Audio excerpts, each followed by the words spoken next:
অনেকগুলো ফিরে আসার মাঝেও কখনো কখনো একটা অনুভূতি সৃষ্টি হয়। আর প্রত্যাবর্তন মানে শুধু তো ফিরে আসা নয়, একটা অনুভূতির পুনর্জন্ম। এই মুহূর্তে প্রত্যাবর্তন নিয়ে আমাদের সঙ্গে আড্ডায় রয়েছেন অভিনেত্রী অপরাজিতা আড্ডু, আমাদের প্রিয় অপাদি। শুরুতেই অপাদি, কেমন আছো আগে জান? এই আছে 4-5 রকম। কেন 4-5 রকম কেন? 4-5 রকম মানে এই আর কি, বিভিন্ন রকম। এখন তো সবকিছুরই পরিস্থিতি খুব টালমাটাল। 2020-র আগে জীবন অনেক নিশ্চিন্ত ছিল, একই খাতে বই ছিল, সুন্দর ছিল, আনন্দগুলো অনেক স্পষ্ট ছিল। এখন দেখবি প্রত্যেক মুহূর্তে জীবন বদলাচ্ছে। এই যে 2020-র পরে একটা জিনিস ভাবছি হচ্ছে আরেক রকম। দুম করে শুনলাম কেউ মারা গেছে, এবং মৃত্যুর খবর অজস্র। রোজই শুনি কেউ না কেউ মারা গেছে, এবং কাজের ধারাবাহিকতা থেকে আরম্ভ করে সমস্ত কিছু এত পরিবর্তন। এত পরিবর্তনের সঙ্গে মেনে নেওয়ার মানে ডিএনএও তো একটা করতে হবে, ডিএনএ কেও তো একটা মানতে হবে, রেজিস্ট করতে হবে ডিএনএ তে। সুতরাং আছি ওই বিভিন্ন রকম। তার উপর আরেকটা যেটা সমস্যা, আজ থেকে 5-10 বছর আগে বাড়ির বড়রা যতটা সুস্থ ছিলেন, এখন তো ততটা নেই, ক্রমশ তারা ভাঙছেন। রোজেরই কিছু না কিছু পরিবর্তন আছে, সব মিলিয়ে মিশিয়ে আমরাও বুড়ো হচ্ছি, সব মিলিয়ে মিশিয়ে আছি, ভালোই আছে। পরিবর্তনের কথা বললে অপাদি, যখন তুমি অভিনয়ের যাত্রা শুরু করো সেই সময় আর ঠিক এখন যে মুহূর্তে আমার সঙ্গে বসে রয়েছো, এই সাক্ষাৎকার চলছে, নিজেকে কতটা পরিবর্তন তুমি করেছো, করতে হয়েছে? আমি তো প্রত্যেক মুহূর্তেই নিজেকে পরিবর্তন করার চেষ্টা করি, কারণ আমি প্রত্যেক মুহূর্তেই শিখি। কারণ এই জুলাইয়ে আমার 30 বছর কমপ্লিট হবে অভিনয় জীবনের। অনেক শুভেচ্ছা। তো প্রথম যেদিন এসেছিলাম সেদিন থেকেই ভেবেছিলাম যে এক পা যদি আজকে হাঁটি, কালকে দুপা হাঁটবো। এটাই হচ্ছে প্রতিযোগিতা, যে একটা। এবং আমি দেখেছি প্রত্যেক 5 বছর অন্তর অন্তর এখানে সমস্ত কিছুই ভীষণ চেঞ্জ হয়। প্রত্যেক 5 বছর অন্তর অন্তর ইন্ডাস্ট্রিতে 5-6 বছর অন্তর ক্যামেরা চেঞ্জ হয়ে যাবে, লাইট চেঞ্জ হয়ে যাবে, টেকনিক্যালিটিস চেঞ্জ হয়ে যাবে, অভিনয় চেঞ্জ হয়ে যাবে, পোশাক আশাক চেঞ্জ হয়ে যাবে। আগে আমরা কি করতাম, বাড়ি থেকে এত জামা কাপড় নিয়ে আসতাম, একদিনই হয়তো 5টা সিরিয়ালে অভিনয় করলাম, 3টে সিরিয়ালে একই শাড়ি পরে দেখা গেল। সেসব তো আর এখন হলে হবে না, এখন তো অনেক পরিবর্তন এসেছে। সুতরাং প্রত্যেক সময়ে পরিবর্তনের সঙ্গে মানিয়ে নেওয়া, আর প্রত্যেক সময়ে শেখা। দেখো, অভিযোগ করে কার লাভ নেই, কারণ চলতে এভাবেই হবে। সুতরাং প্রত্যেক সময়ে সেইটার সঙ্গে শিখে ওঠা, এটাই হচ্ছে কাজ। এই 30 বছরের অভিনয় জীবনে তুমি বললে অভিযোগ করে লাভ নেই, কিন্তু মনের কোণে তো কোনো অভিযোগ জমে। এরকম কোনো অভিযোগ আছে এই ইন্ডাস্ট্রি নিয়ে, কাজ নিয়ে? একটা অভিযোগ এখন মনে হয়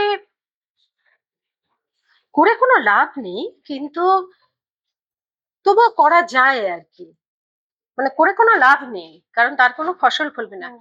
আমার আরো অনেক বেশি দেওয়ার ছিল, কিন্তু নেওয়ার লোক ছিল না। আমাকে দিয়ে আরো অনেক কিছু করানো যেত, বা করানো যায়, বা এখন হয়তো সেই চেষ্টাগুলো হচ্ছে। আজকে সাপোজ আমি একটা ছবি করেছি, শ্রী দুর্গা। আমার জীবনে, আমি প্রাক্তন সমস্ত কিছুকে কনসিডার করে বলছি, আমার জীবনে বেস্ট 3টে ছবির অভিনয়ের মধ্যে একটা ছবিটা চলেনি। কিন্তু ঘটনাটা, এই ছবিটায় যে ফিজিক্যাল ফিটনেসটা দরকার ছিল আমি করেছি 100%, কেউ বুঝতে পারে। কিন্তু আমি ফিল করছি এটা যদি আমি আরো 10 বছর আগে করতাম, বা 15 বছর আগে করতাম, আরো ভালো হতো।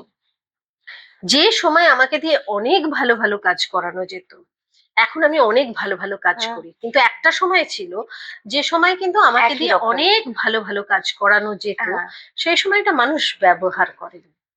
তো এটাই একটা অভিযোগ, বা আমার জীবনে বাবা মারা যাওয়া ছাড়া কোনো তো আফসোস নেই।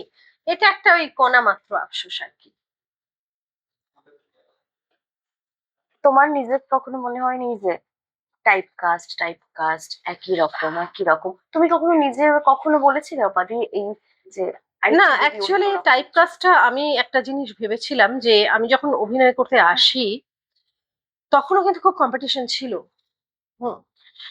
এবং আমি দেখতাম যে একটা বড় ছবিতে যদি আমি পাঠ করতে যাই, বা বড় ছবি যদি আমার জীবনে আসে, তার অনেক রকম প্রতিবন্ধকতা আছে, অনেক কিছু আছে।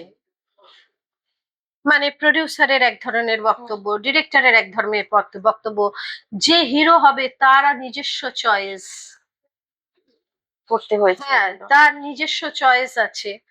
আমি দেখলাম ওটাই আমি পেরে উঠবো না, ওটা আমার জায়গা নয়, আমি পারবো না। সুতরাং আমাকে এর মধ্যেই কাজ করতে হবে, কারণ আমি এটাই জানি এই কাজটা করতে ভালোবাসি।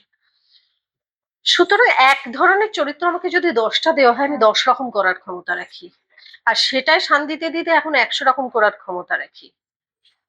একই চরিত্র, একই পোশাক, একই জিনিস, তুমি যদি আমাকে 100 রকম দাও, তাহলে আমি 100 রকমই করার ক্ষমতা রাখি। এবং সেটা আমাকে পরিস্থিতি আমাকে শিখিয়েছে, আমার পরিস্থিতি আমাকে শিখিয়েছে। কারণ অনেক কিছুর সঙ্গে আমি মেটে উঠতে পারবো না, আমি সেগুলো জানি না, আমার সেগুলো অভ্যেস নেই। সুতরাং আমাকে একটা স্ট্যান্ড ধরতে হবে, সুতরাং এটাই আমার স্ট্যান্ড। কম্পিটিশনের কথা বললে, তোমার কম্পিটিটর কে? আমি নিজে। ক্রিটিক কে অপাদি তোমার, শুনি একটু। আমার হাজবেন্ড। হ্যাঁ, ওরে প্রত্যেকটা বাহ, কাজে। মানে একটা সময় আমার মনে হতো যে এই লোকটা কি চায়, মানে এখনো পর্যন্ত যাই করি না কেন, এইটাই না তোমার থেকে আরেকটু এক্সপেক্ট করেছিলাম এই জায়গাটা এরকম হবে। এবং ছোট ছোট কাজের ক্ষেত্রেও, মানে ধর আমি কিছু খাচ্ছি, টুক করে খাবারটা পড়ে গেল, আমি হয়তো সেই মুহূর্তে, আমাদের অভ্যেস কি, মানে যখন যেটা হবে তখনই সেটা পরিষ্কার করে রাখা, টান টান, ছোটরা বড়রা সবটাই। তারপর আমি ভাবলাম যে কালকে আমি বলছি, কালকে আমি একটা ডিম খাচ্ছিলাম, ডিমের একটা টুকরো পড়ে গেল, আমি তুলবোই, ওটা খেয়ে নিয়েছি। উনি সঙ্গে সঙ্গে এসে খুব মিষ্টি মুখে তুলে টিস্যু দিয়ে দেন। মানে কি, তুমি আগে এটা করা উচিত তোমার। সুতরাং যে কোনো, তুমি একটা তোয়ালে রাখো, তুমি একটা যার জন্য আমাদের না প্র্যাকটিস হয়ে গেছে ভীষণ পারফেক্ট ওয়েতে চলা। আমাদের প্রত্যেকের প্র্যাকটিস হচ্ছে। বা আমার একজন বন্ধু আছে, যে আমার পারিবারিক বন্ধু, মানে সমস্ত জিনিস না, মানে ডিফেন্সে লোক যেরকম টান টান করে রাখে, ঠিক সেরকম। ওর আর্মি ব্যাকগ্রাউন্ড আছে তো, এই যে প্রত্যেক মুহূর্তে শিখি আমরা যে প্রত্যেকটা জিনিস ঠিক করে রাখা, প্রত্যেকটা জিনিসে করে রাখা। এবং কিছু না হলে মানে সমালোচনা যেটা করে সেটা খুব সুস্থ সমালোচনা। মানে তুমি পট করে হয়তো মাথায় রাগও হয়ে গেল যে এরকম করে আমাকে বলো বা এরকম ভাবে, পরে আমি ভেবে দেখলাম না, ওইখানে আমার ভুল ছিল। অপাদি, আমি জানি বরাবর তুমি ভীষণ নিজের পরিবার নিয়ে থাকতে ভালোবাসো। আমি তোমার কতগুলো সত্তা বলবো। হ্যাঁ বল। মেয়ে হিসেবে, স্ত্রী হিসেবে, অভিনেত্রী হিসেবে, একজন নৃত্যশিল্পী হিসেবে কতটা সফল তুমি একটু বলো, কারণ এই ছবির গল্প খানিকটা সফলতার গল্প, তো বলো। দেখো, মেয়ে হিসেবে আমি বলবো আমার মতো মেয়ে প্রত্যেকের ঘরে ঘরে হোক। কারণ আমার বাবাকে যেদিন আমি হারিয়েছি, সেদিন আমার 50 টাকা জমানো ছিল একটা ভাঁড়ে। আমি সেই 50 টাকা হাতে করে দৌড়েছিলাম বাবাকে যদি বাঁচাতে পারি। পরবর্তীকালে আমার সংসারের যাবতীয় দায়িত্ব সমস্ত কিছু আমি করেছি, দুই পরিবারের। শুধুমাত্র যে আমার বাপের বাড়ির জন্য আমি করেছি তা নয়। এটা মেয়ে হিসেবে আগে বলে নি, তারপর বউ হিসেবে বলছি। মায়ের সেবা করা থেকে, আর দাদাও প্রচুর করেছে, কিন্তু আজকে মা যে চলে গেছেন, তিনিও খুব শান্তিতে গেছেন, যে ওনার কোনো কিছুর মানে অভাব ছিল না, কিছু হয়নি অসুবিধা নেই। মায়ের জন্য বাড়ি কিনলাম, মা বাড়ি গিয়ে বললো এই বাড়ি পছন্দ নয়, ঠিক আছে বাড়ি, আবার ফ্ল্যাট কিনলাম, এরকম মায়ের জন্য করেছি।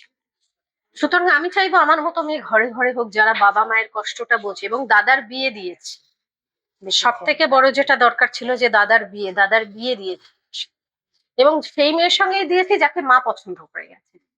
এবং দাদার বউ পুরো আমার মায়ের রেপ্লিকা, খালি মায়ের মেজাজটা ছিল রানী দিদির সেটা নেই। দাদার বউ পুরো মা, মানে মা যা যা করতেন, আজকেও আমার বাড়িতে এসে এই পিঠে, ওই ছই, এই গরমের মধ্যে, তুমি কেন না, এরকম। বউ হিসেবে আমি চাই আমার মতো বউ সবার বাড়িতে হোক। তার কারণ হচ্ছে আমার যে পরিমাণ ধৈর্য, আমি যেভাবে শ্বশুর শাশুড়ির কেয়ার করেছি, এবং অতজন শ্বশুর শাশুড়ি নিয়ে ঘর করা, এখনো পর্যন্ত আমার মাসির শাশুড়ি, আমার কাছে শাশুড়ি থাকেন, ননদ থাকে, সমস্ত কিছু থাকে। আমারও মেজাজ আছে, আমিও দেখাই নাই তা নয় সংসার ঠোকার, কিন্তু তৎসত্ত্বেও প্রত্যেকের প্রতি যত্নবান হওয়া, এবং এত আত্মীয় স্বজনদের সঙ্গে নিয়ে চলা, এবং সমস্ত জায়দের বিয়ে দেওয়া থেকে আরম্ভ করে দেওয়াদের বিয়ে দেওয়া থেকে আরম্ভ করে সমস্ত কিছু আপদে বিপদে। সুতরাং এইভাবে যদি কেউ অল্প অল্প করেও ভাবে, এবং আমার পরবর্তীকালে আমি যেটা জায়দের শেখাতে পেরেছি, আমি শুধু নিজে যে করি তা নয়, আমার মানে আমার ননদ বলো, কোনো কারুর কোনো কিছু হবে তো ঝাঁপিয়ে পড়বে। হ্যাঁ, আমার জায়েরাও সেরকম হয়েছে, যাদেরকে আমি বউ করে এনেছি বাড়িতে, যারা আমার পরে, তারা সব ঝাঁপিয়ে পড়বে কোনো কিছু। সুতরাং সেইখানেও আমি সাকসেসফুল। অভিনেত্রী হতে হলে হয়ে জায়গায় যদি বলো, আমার যা লিমিটেশন ছিল, লিমিটেশন ছিল, যা প্রতিবন্ধকতা ছিল, এবং আমি কোনোদিন চেষ্টা করেছি সম্মানের সঙ্গে কম্প্রোমাইজ না করার। সুতরাং সেটা না করে আমি যে জায়গায় দাঁড়িয়ে আছি, সেটা আমার জন্য যথেষ্ট। আরেকটা কি বললি, মেয়ে হিসেবে, নৃত্যশিল্পী হিসেবে, হ্যাঁ, আমাকে যদি বলো, আমি অ্যাকচুয়ালি জীবনটা ডান্সার হিসেবেই শুরু করেছিলাম, কিন্তু আমার প্রফেশনটা এই জায়গায় চলে আসে। তার নৃত্যশিল্পীর কি জানিস তো, দিনে যদি 8 ঘন্টা প্র্যাকটিস না হয়, তাহলে একজন নৃত্যশিল্পী সম্পূর্ণ নৃত্যশিল্পী হয়ে উঠতে পারে না। যেটা আমি অনেক বছর করেছি, কিন্তু এই প্রফেশনে আসার পর সেই সময়টা আমি আর পাইনি। সুতরাং নৃত্যশিল্পী হিসেবে আমি নিজেকে অতটা নাম্বার দিতে পারবো না। আমি নৃত্যশিল্পী, আমি নাচ শেখাতে ভালোবাসি, এবং এখনো পর্যন্ত আমি যা ভাবতে পারি, আমার যে ক্রিয়েটিভিটি, সেটা কিন্তু যথেষ্ট ভালো কেউ যদি অ্যাডাপ্ট করতে পারে। কিন্তু নিজেকে নৃত্যশিল্পী হিসেবে খুব দক্ষতার পর্যায়ে আমি নিয়ে যেতে পারবো না, কারণ আমার দুটো হাঁটুতেই লেগেছিল একটা শুটিং করতে গিয়ে। এইটার জন্য, তার জন্য আমার অনেক রেস্ট্রিকশনস হয়েছে। রেস্ট্রিকশনস হলে নাচ সম্পূর্ণ হয় না। আর দ্বিতীয়ত হচ্ছে যে আমি নাচ ভালো লাগা, মানে নিজের ভালো লাগা থেকে কিন্তু নাচটা করি। আমি খুব দক্ষ নাচে, এটা প্রমাণ করার জন্য কিন্তু করি। একদম। আচ্ছা, এই গল্প তো অনেকটা গুরুত্ব, সময়ের কথা বলে। সময়কে গুরুত্ব দেওয়া নাকি গুরুত্বগুলোকে সময় দেওয়া? গুরুত্বগুলোকে সময় দেওয়া। সময়কে গুরুত্ব না দিয়ে, সময় কখন কি পাল্টাবে, কিরকম হবে আমি জানি না। সুতরাং গুরুত্বগুলোকে সময় দিয়ে গুরুত্বগুলোকে বাঁচিয়ে রাখাটা খুব দরকার। অপাদি, এই ছবিতে অভিনয় করতে গিয়ে আহ ফিরে আসার গল্প বলে তো? আমি যদি তোমাকে ফিরে যেতে বলি, কোন সময়টায় ফিরে যাবে তুমি? আমি এই সময়টাই খুব ভালো আছি রে। হ্যাঁ। হ্যাঁ, আমি খুব ভালো আছি। আমি আমি যে সময়টা কাটিয়ে এসেছি আমার বিয়ের পর থেকে, সেটাও খুব ভালো সময় ছিল। আর প্রেজেন্ট আমি যে সময়টা কাটাচ্ছি, এটা অত্যন্ত সুন্দর একটা সময়। সুতরাং আমি কোথাও ফিরতে চাই না। আমি এই সময়টাই এনজয় করছি, এর পরের সময়টাও এনজয় করব, এর আগের সময়টাও খুব এনজয় করে এসেছি। সুতরাং আমি ফিরতে চাই না, আমি এখানেই থাকতে চাই। বেশ, এইভাবেই হাসি মুখে থাকো। ছবি রিলিজ করছে 1লা মে, কি হ্যাঁ, বলবে দর্শক? 1লা মে ছবিটা রিলিজ করছে। আপনারা অবশ্যই সপরিবারে গিয়ে এই ছবিটা দেখবেন, কারণ এটা শিকড়ের গল্প। এবং জীবন যে আমাদের কত কিছু কান ধরে শেখাচ্ছে। আমরা বলি যে আমি পরিস্থিতির শিকার, না, আমরা পরিস্থিতির কাছে হেরে যাই। সুতরাং পরিস্থিতির কাছে হেরে যাওয়া এবং পরিস্থিতির কাছে কিভাবে জিততে হয়, সেটাই হচ্ছে এই ছবির মূল বক্তব্য। অবশ্যই সপরিবারে গিয়ে ছবিটা দেখবেন। আশা করি এই ছবি আপনাদের খুব সমৃদ্ধ